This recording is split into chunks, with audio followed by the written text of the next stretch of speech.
En el informativo del Eje Cafetero, el invitado del día. Son las 7 de la mañana, 13 minutos.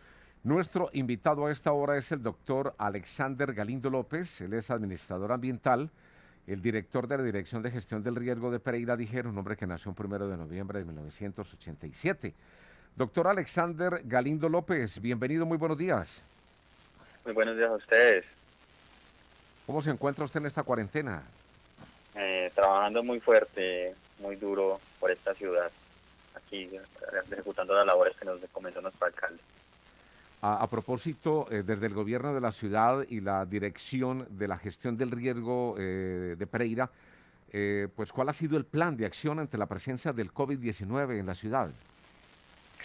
Sí, nosotros venimos trabajando desde mediados de marzo, específicamente enfocado a lo que es gestión del riesgo, con lo que fue la declaratoria de calamidad pública para el municipio de Pereira, enfocada hacia el COVID-19.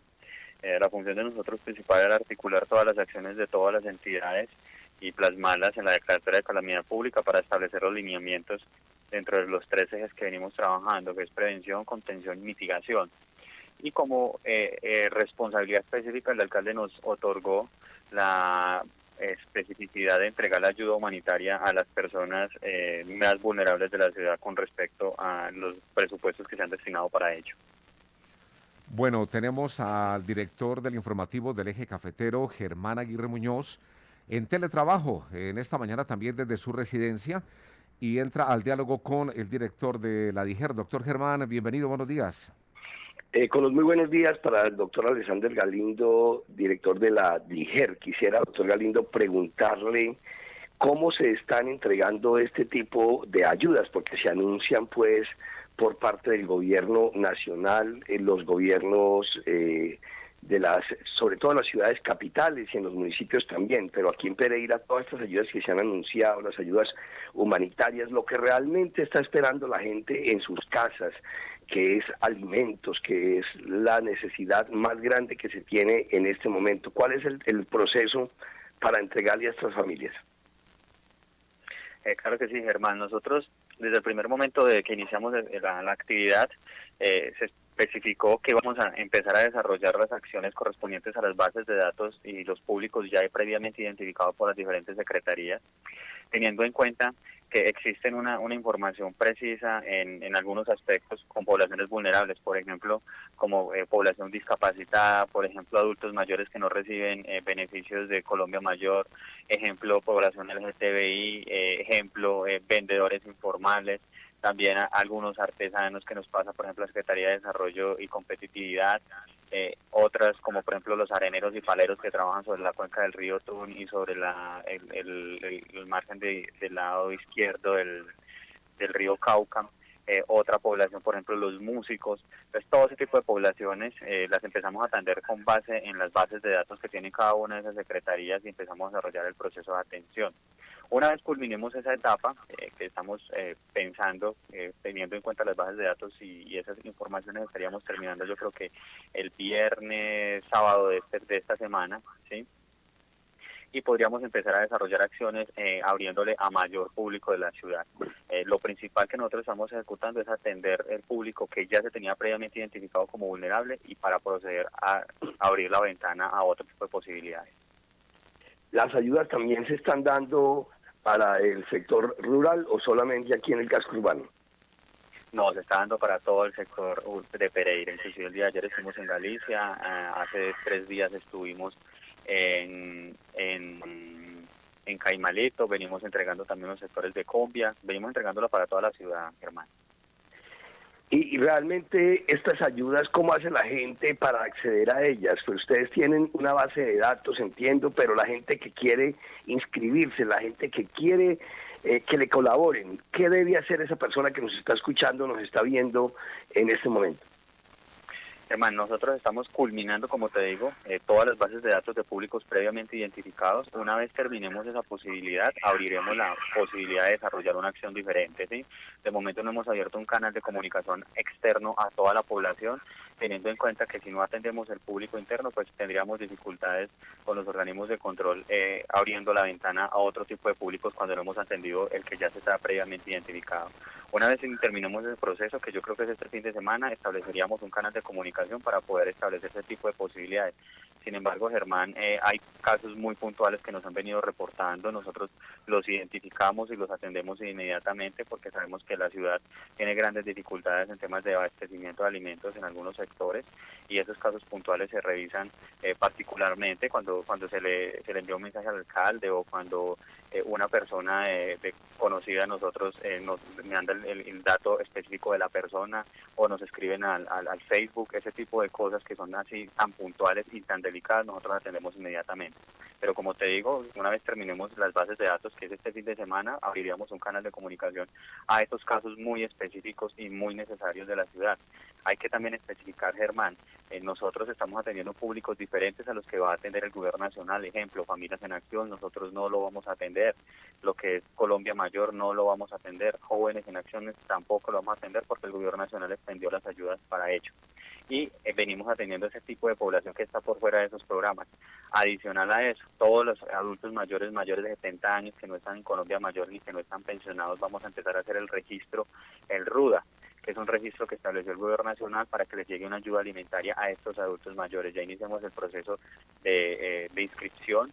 En los próximos días vamos a sacar un proceso para que las personas nos los identifiquen para nosotros poderlos llamar y caracterizarlos. El registro es un registro algo largo, engorroso, porque pues requiere un poco de datos para poderlo registrar en la plataforma. Nos demoramos casi 10, 15 minutos por adulto mayor, pero la idea es poder registrar la mayor cantidad de adultos mayores de la ciudad para que reciban ese auxilio del gobierno nacional directamente en sus casas. Alexander, con los buenos días, un saludo cordial.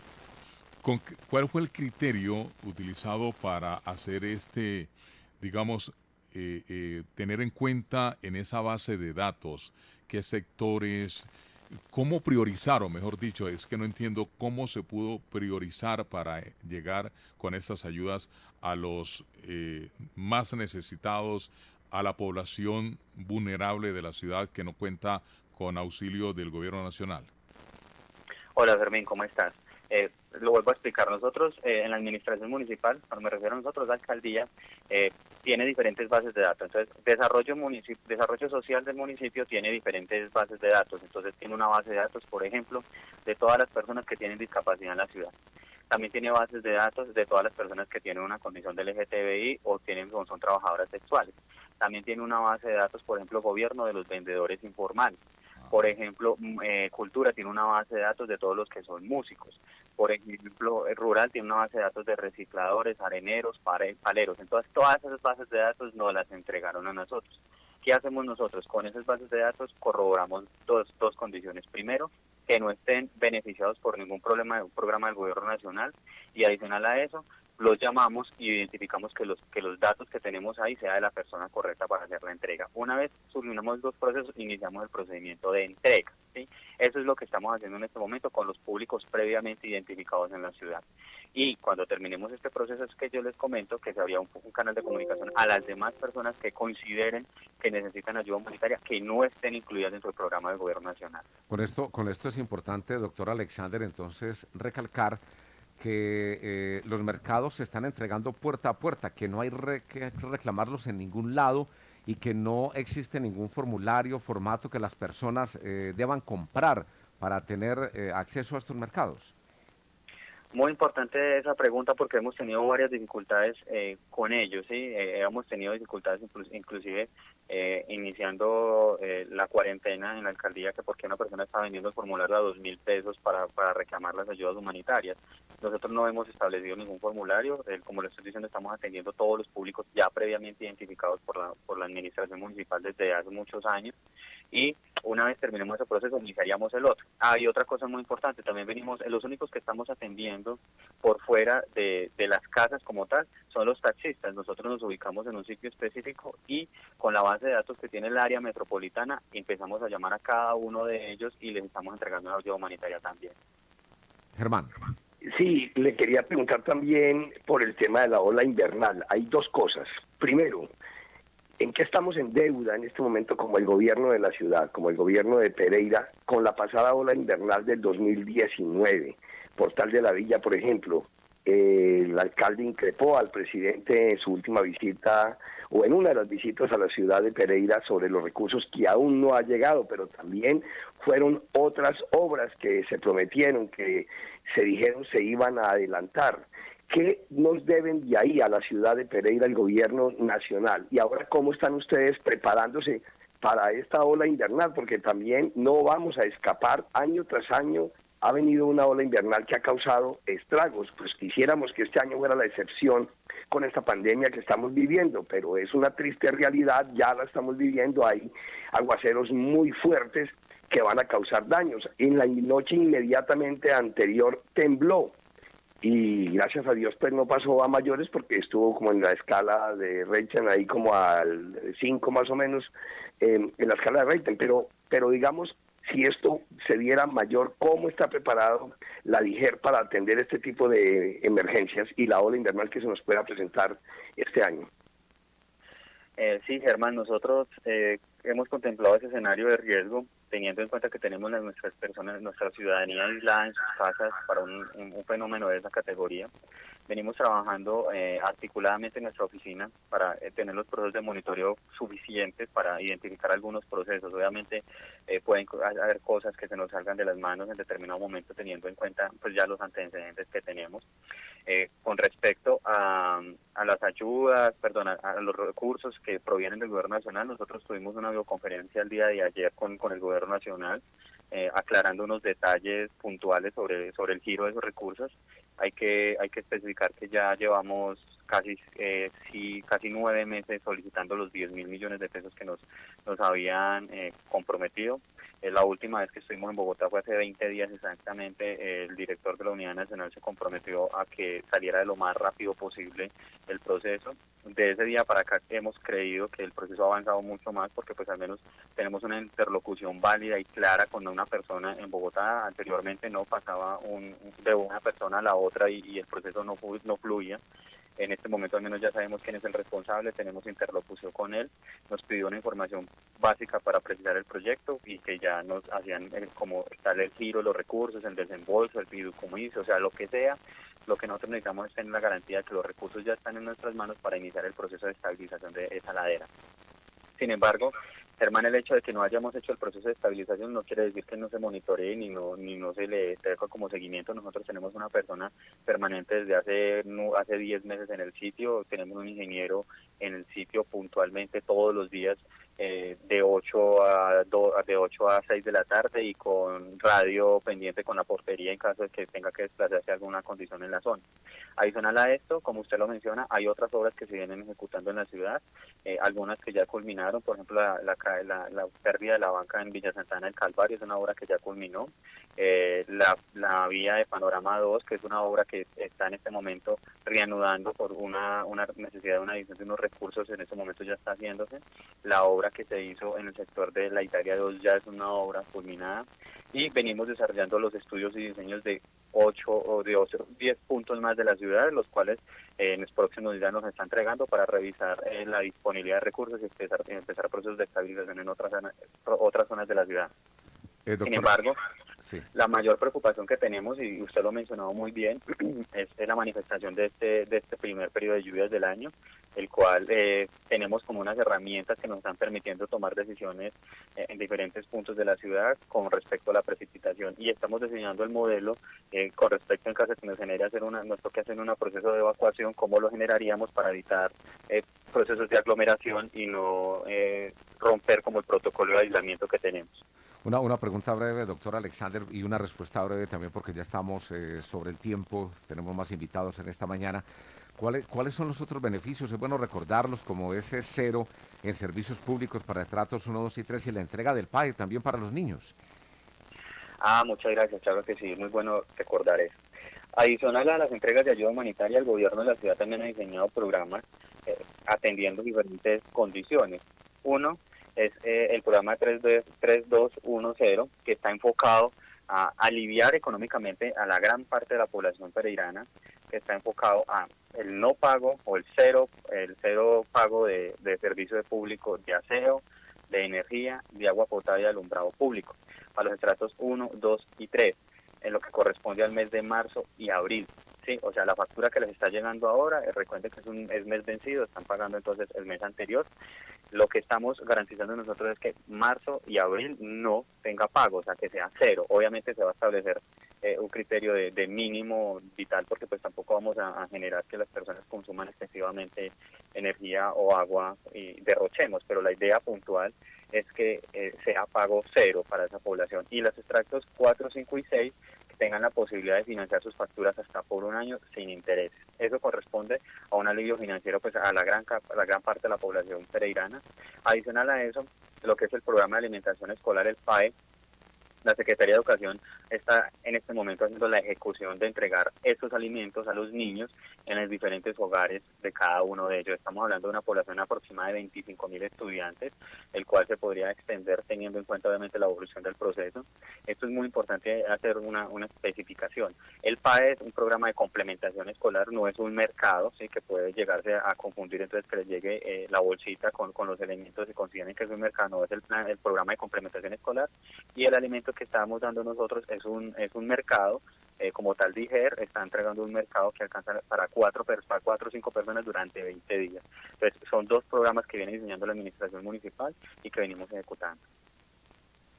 Doctor Germán. Finalmente, ya preguntarle, Álvaro, al director de la DIGER por las recomendaciones que hay que hacerle a la gente, pues por supuesto es permanecer en casa, pero aún vemos todavía desorden en las calles, la recomendación que le está haciendo DIGER y las preguntas que se está haciendo la gente. Esto se lo va a preguntar ya focosamente para que le pongamos un buen sentido del humor a esta pandemia que también hace falta. Anoche Álvaro Fermín nos hicieron esperar los memes, doctor Galindo, y la gente preguntando, bueno, ¿le hacemos caso al gobierno? ¿Nos quedamos en la casa o salimos? Y si tenemos que salir, tiene que ser uno por familia. Bueno, es una muy buena pregunta, ¿sí? No, el tema de salir uno por familia es un comentario que se hizo jocosamente. Lo importante es cuando generamos un proceso de evacuación es no generar procesos de aglomeración con las demás, con las demás familias, ¿sí? Mantener una distancia prudente entre una y otro, que es lo que estamos recomendando principalmente. Obviamente en este tipo de casos, ustedes si hay un sismo, y recordemos lo que hemos hablado en el pasado, lo último que se hace en el desarrollo de un sismo es un proceso de evacuación. También lo podemos hablar de manera jocosa, ¿sí? Sí, como quien dice, ¿para qué corres si afuera también está temblando? Es como el mismo dicho, ¿sí?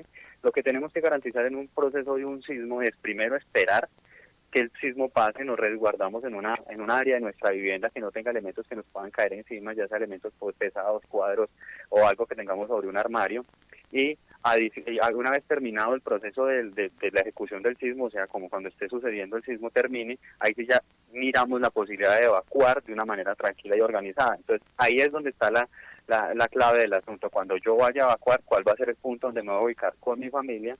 Que no genere una aglomeración con mis demás vecinos o las demás personas con las que residimos en el edificio o en nuestro barrio, para garantizar los procesos de aislamiento. Ese es un protocolo que estamos diseñando. La Unidad Nacional de Gestión del Riesgo nos está ayudando con ese proceso para poderlo socializar a la comunidad, que a la vez nos serviría también para otro tipo de fenómenos, ejemplo, inundaciones en sectores como Caimalito o deslizamientos en diferentes zonas de la ciudad. La idea es que una vez tengamos como este paso a paso para que la comunidad lo conozca, lo socialicemos ampliamente, porque son cosas que nos pueden suceder, son escenarios que son probables que nos sucedan a nosotros, y hay que darle la socialización correspondiente. Bueno, doctor Alexander Galindo López, director de la DIGER, pues muchas gracias por acompañarnos en esta mañana y le deseamos un feliz día, una feliz mañana. No, a ustedes muchas gracias por permitirme difundir esta información a la comunidad.